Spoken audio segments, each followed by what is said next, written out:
from Africa with truth. 12 million liters of crude oil, gone. No distress call, no pirate signal, no signs of attack, just a Burkina-flagged oil tanker sailing home, completely empty. And yet, every GPS check, every inspection, every log said, everything was normal. So how do you lose that much oil without anyone noticing? President Ibrahim Traoré was mid-speech at a youth summit in Ouagadougou, laying out Burkina Faso's energy roadmap to a packed room of students, engineers, farmers. Then came the message. He read it, paused, and said, "We're being robbed again." That single line marked the start of one of the most alarming international oil investigations in recent African history. This wasn't human error. This wasn't piracy. This was coordinated, professional-grade theft. Executed using forged companies, spoofed GPS, and invisible transactions that moved millions without a trace. So who's behind it? And how long have these tankers been disappearing, on paper, at sea, and in plain sight? This isn't just a case of oil theft. This is a warning shot to the entire system of maritime trade and energy oversight. And what happens next could reshape how nations, especially in Africa, protect what's theirs. President Traoré didn't panic. He launched a counter-investigation that exposed more than just missing fuel. It uncovered names, coordinates, fraud networks, and proof that silence was being sold as policy. And if you think this is just a one-off incident, you haven't seen what's beneath the surface.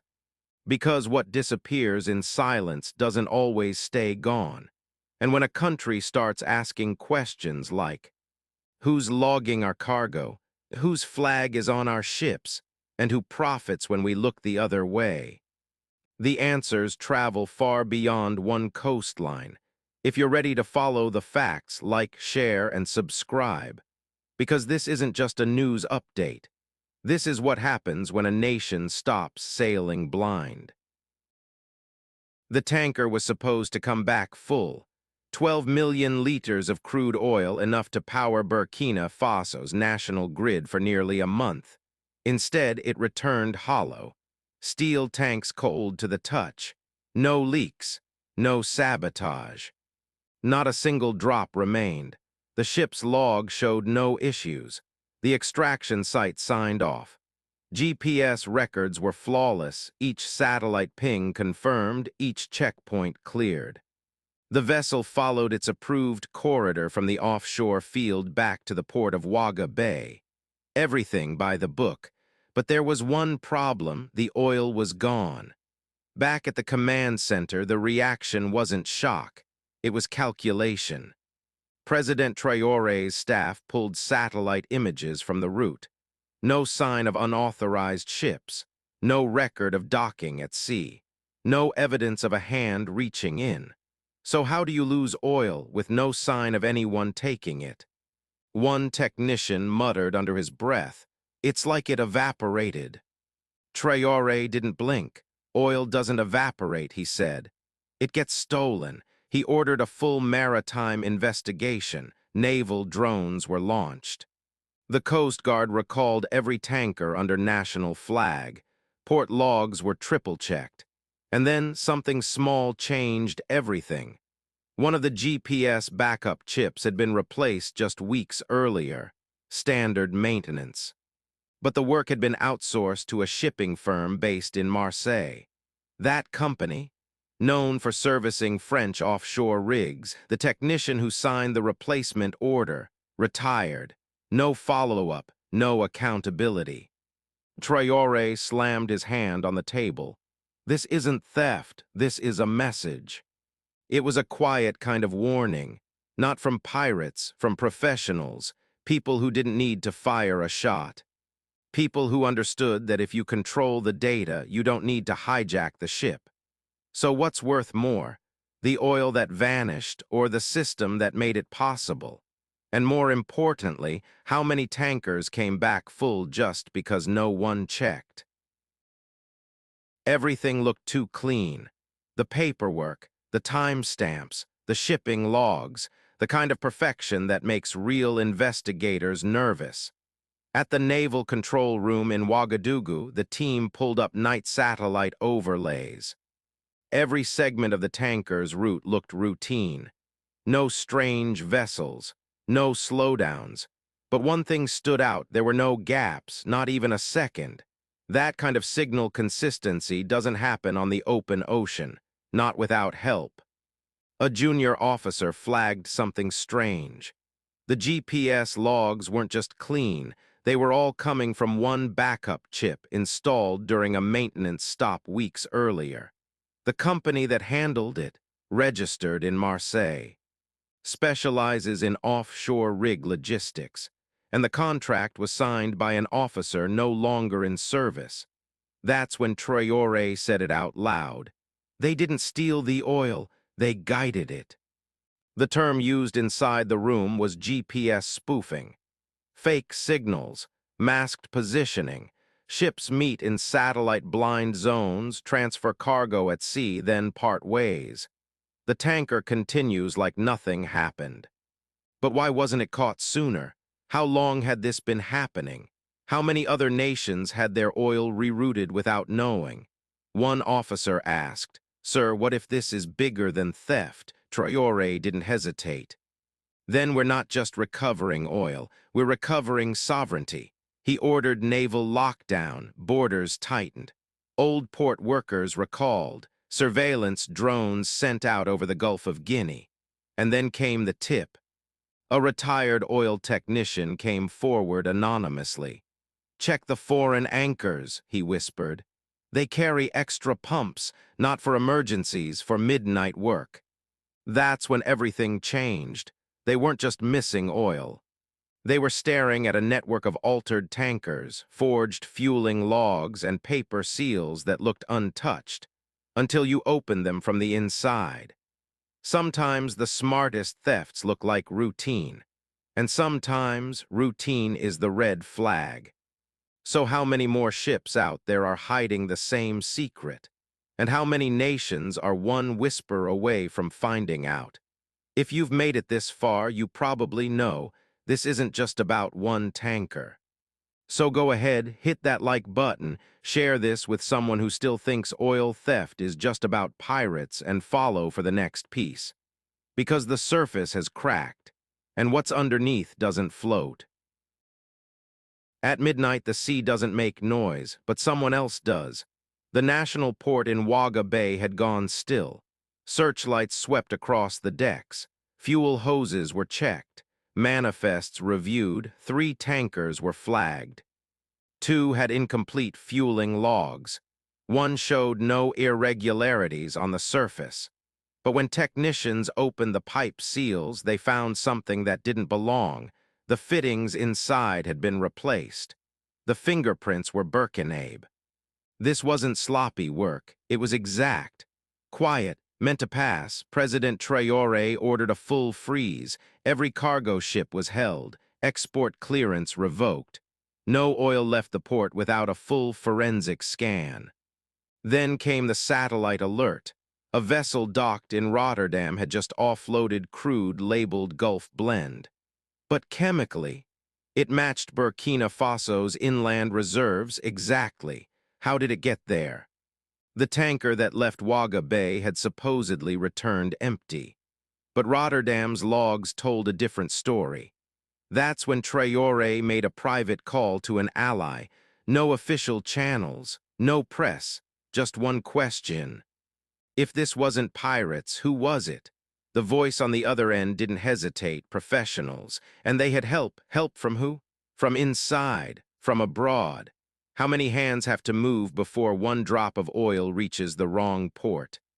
Theft wasn't the end game, it was the test, to see if Burkina Faso would notice, to see if it could respond. And this time it did. But when a country wakes up, it doesn't just ask who stole from them, it starts asking who opened the door. 2 satellite pings, Same time, same ship, two different oceans. That was the glitch. Burkina Faso's navy found it buried in the beacon logs. One signal showed the tanker off the coast of Lagos. The other off the Cassandra Trench, hundreds of miles away, both time-stamped within the same minute. It shouldn't be possible, but there it was. Captain Dio, the man who commanded the tanker, was called in. He sat in a plain room at the Ministry of Defense. Calm, precise, his uniform pressed, his voice steady. "We followed every protocol," he said, "manifest matched, no deviation. I stand by my crew." But then came the photo. A still frame, two signals, one ship. And that word again, ghost. Ghost line, he muttered. Quiet but clear, not just a rumor anymore, not just maritime folklore. Ghost lines were deep-sea corridors, used during the old offshore wars. Uncharted zones used for mid-sea transfers masked by signal interference. Now it seemed they'd been reactivated. Dio leaned in. We were mirrored. Another ship had copied their ID, matched their beacon, slipped in under the radar, and while his crew slept, someone else came alongside. No lights, no flag, no name, just extraction, then gone. Why didn't he report it? He did, but buried, coded in the shift logs. A 5-minute pressure drop, labeled as turbulence, not a red flag, just a quiet breadcrumb, and that's what caught it. Burkina Faso's cyber team dug deeper, the chip broadcasting the false signal. Registered to a French tech firm, tied to a European satellite launched 5 years ago, installed with a firmware patch no one admitted approving. This wasn't a stolen ship. This was a stolen identity. So how many other tankers were being mirrored? And what do you call it when a nation's assets are rerouted in real time under someone else's name? The man who found the flaw vanished before sunrise. Malik Soar was an internal auditor, quiet, exact, known for catching things others missed. He'd been reviewing refinery logs at the Bobo Dioulasso border depot and flagged something strange in the third shift. Fill times were too short, pressure levels too smooth. Either the machines were bypassed or the numbers were fake. He stayed late, slept on a cot in his office, told no one, trusted no cloud. He said, too many eyes in the cloud. 2 days later, he never showed. His truck was found parked, keys still in the ignition, no damage, no struggle. On the passenger seat, a sealed folder, addressed simply to the captain. Inside, 3 printed shift records and 1 handwritten note. Check the third shift. They're not ours. The investigation hit the refinery hard. Workers detained. Pipes examined. 1 mechanic cracked. He said the valve seals had been swapped. But no one from the refinery ordered it. He handed over a flash drive. Said a man gave it to him. That man was Malik. The footage inside, unmistakable. 3 masked men rerouting oil manually through an underground bypass line that exited the facility. On their uniforms, a logo that shouldn't exist. Petror Africa. Their license had been revoked 3 years ago, so who let them back in? And how does a defunct company end up with active badges to a state-owned refinery? 3 arrest warrants went out that night. A refinery supervisor, a mid-level procurement officer, and a former minister's aide now living in Spain. The mechanic who cooperated, granted full protection, his hands still shaking. But here's the question no one could shake off. If 1 refinery was bleeding crude at night, how many others were? If the workers were silent, maybe it was fear. But Malik wasn't silent. He left a signal. And if you're still watching this, ask yourself something. How many times has someone like Malik left a warning? And nobody listened until it was too late. This kind of theft doesn't need guns. It needs access. And when a whistleblower disappears, the silence says more than the evidence. So if you believe these people deserve to be heard, Save this, send it, speak it. Because someone always leaves a trace. The question is, will anyone follow it? The logs matched. The seals were clean. The payment was verified. That's what made it suspicious. At the National Port Office, President Traore stood over a digital manifest. It showed everything in order: cargo, quantity, destination. Rotterdam Refining Ludi, 12 million liters, cleared, stamped. But the company didn't exist. The address had been demolished 4 years ago. The invoice was fake. The buyer was paper. Burkina Faso had sold oil to a ghost. And this time the system helped it happen. The shipping route had been approved by a former naval commander. The same man, Tullet, who had quietly signed off on 5 maritime corridors in his final months of office. All 5 led near known blind zones. All 5 linked to old NATO signal buoys once used for submarines, now repurposed for masking ships. Traore had him arrested. No lawyers, no press. Just a quiet interrogation and a tighter grip on the national map. And then came the real discovery. One corridor, C4, passed directly through a radar-dead zone. 17 minutes of blackout, long enough to siphon millions. The Russian maritime attaché was brought in. He opened a satellite overlay, route F9, longer, less efficient, but secure. F9 had been recommended a year earlier, but rejected. Why? Too expensive, too slow. Too inconvenient for donors. So how much did that efficiency cost? Traore issued an emergency order. From that moment, no shipment moved without local vetting and trusted allies cross-checking every route. Every tanker in transit was ordered to hold position. Drones swept the sea floor, and when they did, they found it. A transponder no bigger than a soda can, wired to reroute coordinates. It was still broadcasting, still active, still registered to a French logistics firm in Marseille. Traore held it in his hand. They weren't tracking us, he said. They were guiding our oil to someone else. And if you can guide oil away once, how many times have you done it without getting caught? The map didn't lie. It was just incomplete. Inside a sealed hangar outside Kujugu, President Traore sat across from a man long off the radar, General Laurent Abbassi, former naval strategist, now fugitive. He came alone with a briefcase and a warning. Inside were satellite overlays, routing logs, heat signatures. A full schematic of how oil was rerouted, mirrored, and masked across West Africa. At the center, a red circle. One handwritten phrase above it, sleeping sector. That's what they called your country, Abbassi said. They weren't just stealing oil. They were testing your sleep. Theft wasn't the point. Visibility was. How far could they go before someone noticed?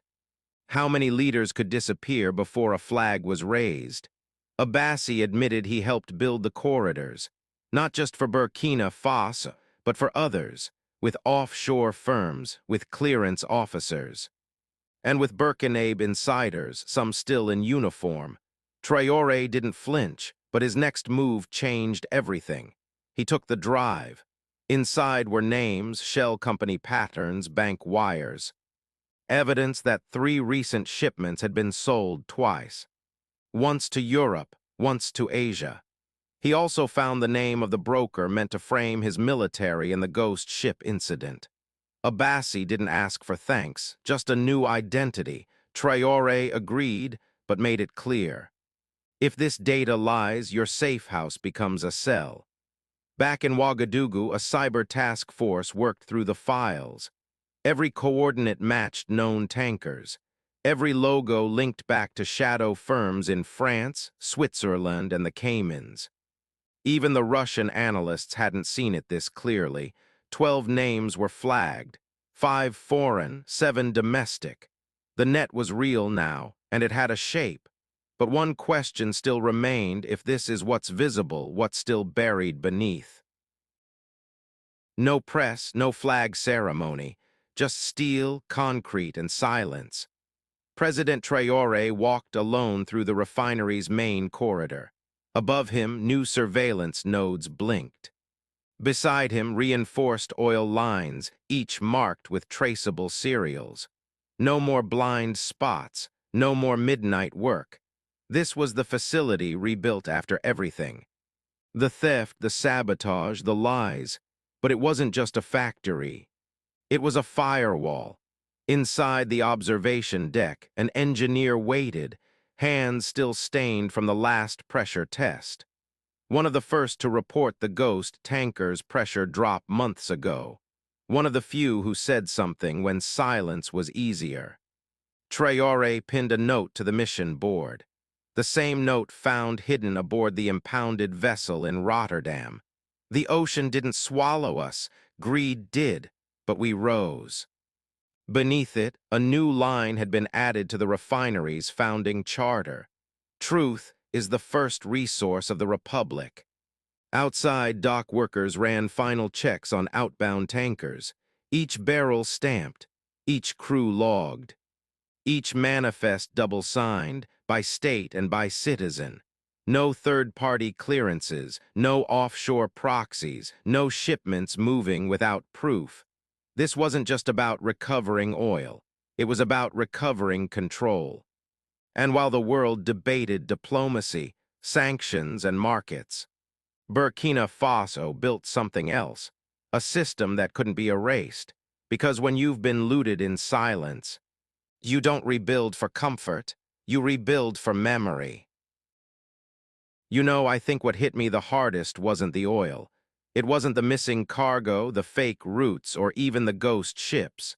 It was the silence, how deep it ran, how many people saw things and said nothing, or said something and disappeared. And I guess, in a way, that's the real threat. Not the theft itself, but the idea that no one's watching. That if you don't have satellites or global contracts or billion-dollar fleets, you don't get to ask questions. But here's what changed. They asked anyway. Engineers, dock workers, analysts, people with nothing to gain and everything to lose. That's what made this different. This wasn't about blaming outsiders or rewriting headlines. It was about owning the truth, even if it cost you deals, donors, or friends. And honestly, in my opinion, that's what real sovereignty looks like. Not a speech, not a war, a refinery, a map, a logbook. A worker who says, no, not this time. So yeah, this may sound like a news report, but to me, it feels more like a warning, or maybe a beginning. If you found this worth your time, consider hitting like, sharing it with someone who still thinks these things don't happen, and subscribing so you don't miss what's next.